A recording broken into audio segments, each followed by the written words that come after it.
MVA में seat बंटवारे पर शरद पवार की दो टूट, ठाकरे कांग्रेस हैरान। हर सीट पर दावेदारी करने से बचे गठबंधन के सहयोगी दल। पवार के दावे पर एकनाथ शिंदे ने भी किया पलटवार। लोकसभा चुनाव में शरद पवार कहां जाएंगे, अभी तक ये तय नहीं हो पाया है। पवार 23 जून को पटना में होने वाली विपक्षी दलों की बैठक में शामिल होने जाएंगे, लेकिन एमवीए में रहेंगे या नहीं रहेंगे अभी ये साफ नहीं है।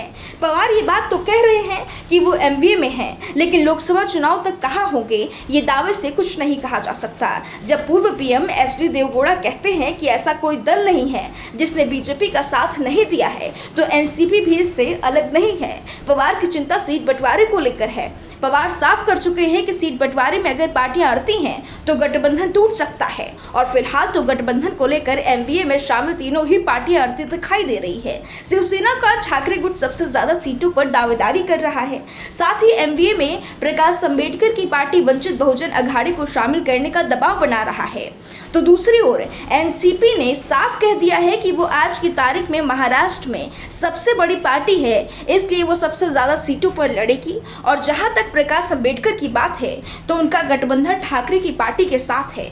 जो सीटें गठबंधन में ठाकरे को मिलेगी उसमें ही उद्धव को प्रकाश अंबेडकर के साथ सीटों की साझेदारी करनी पड़ेगी, उनके लिए अलग से सीट नहीं छोड़ी जाएगी। इस बीच शरद पवार ने भी साफ कह दिया है कि राजनीतिक दलों को पहले आकलन करना चाहिए और उसके अनुसार उन सीटों पर चुनाव लड़ना चाहिए जहां उनके जीतने की क्षमता है। ऐसा नहीं है कि आप सिर्फ चुनाव लड़े ताकि सत्तारूढ़ दल को इससे मदद मिल सके। इसके साथ पवार ने कहा कि इस समय जो स्थिति है उसमें अगर चुनाव होते हैं तो केंद्र और महाराष्ट्र दोनों ही जगह सत्तारूढ़ दल को हार मिलेगी, लेकिन एक साल बाद स्थिति क्या होती है ये उस समय के आधार पर ही तय होगा। पवार ने साफ कह दिया है कि आज हालत विपक्षी दलों के अनुकूल है, बस विपक्षी दल एकजुट रहे और सीटों का बंटवारा सही तरीके से करें तो बीजेपी को आसानी से हरा देंगे। पवार के दावे पर एकनाथ शिंदे और देवेंद्र फडणवीस की ओर से तुरंत ही जवाब आ गया है। एकनाथ शिंदे ने कहा है कि पवार ने इससे पहले जितनी भी चुनावी भविष्यवाणियां की है वो सभी गलत साबित हुई है। पवार ने पहले 2014 और 2019 में एनडीए की हार की भविष्यवाणी की थी और दोनों बार पवार गलत साबित हुए।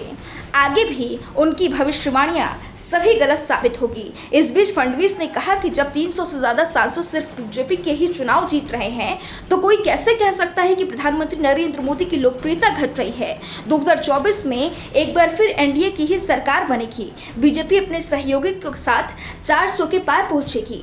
बीजेपी की ओर से इस बार 400 सीट का टारगेट सेट किया गया है।